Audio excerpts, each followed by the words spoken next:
naging buhay ko po sa Quezon ay ito napakahirap po. Lahat po ng hindi ko naranasan po dito sa baba ay naranasan ko doon.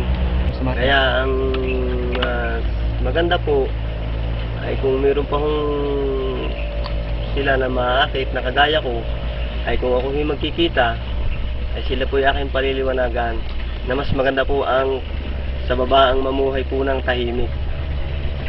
Isa po sa bundok na napakahirap, tiis po ng lamig, tiis po ng gutom. Yun po ang naranasan ko sa Quezon. Sa looban po ng 4 taon. Ako po ay wala pong komunikasyon po sa aking mga pamilya nung po ako'y nasa panahon po ng nasa Quezon. Dahil po ako'y takot pong lumabas. Dahil ayon po sa kaila pong paliwanag po sa akin, pag ako po din nakita po ng militar, ako daw po ipapatayin. Kaya hindi po ako makapunta sa aking mga kapatid o mag-anak.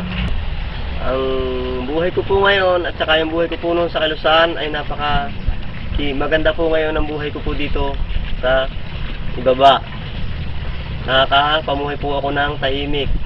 Nakasama ko po ang aking pamilya. Hindi po katulad nung ako nasa Quezon, ako po ay patago-tago. Yun yung napakahirap po. Ako po ay sumuko sa 59 Cadre Batalyon. Nakabase po sa Lumumbayan, Sintidoro. Kaya umali po ako nag-surrender po. 2011 po nang ako po ay surrender po sa kanila. Ang naging buhay ko po nung ako po ay surrender ay napakaganda po. Ngayon ko lang po naranasan na maganda po ng mamuhay po ng tahimik po dito sa baba. Na makapiling po ang pamilya po. Ang mensahe ko po sa mga kabataan, kung sila po ay magkikita po ng mga ganyang mga hukbo, ay sila po ay agad pong padalos-dalos na sila ay sumama. Dahil po ay napakahirap po talaga ng sumama po sa ganyan.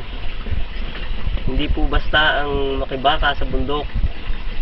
Talaga pong gutom ang nahihirapan. Sundalo rebelde. Ano ang tunay nilang kwento? Kwentong kapupulutan ng aral. Kwentong magpapatuloy hanggang sa mga susunod na henerasyon. Subaybayan ang mga pagsasadula ng mga tunay na kwento ng rebeldeng nagbalik loob sa pamahalaan na iniwan ang armadong pakikibaka at pinili ang magbagong buhay. Gayon din ang mga sundalong nagbuwis ng kanilang buhay sa pagtatanggol sa inang bayan. Ito ang katotohanan, mga kabayanihan ng Kawal Pilipino. Tuwing Sabado, alas 9:30 ng gabi sa Abot Kamay sa DZRH. Kasama sina Katotong Bing Formento at Karen Oyong. Ito ang katotohanan, mga kabayanihan ng Kawal Pilipino.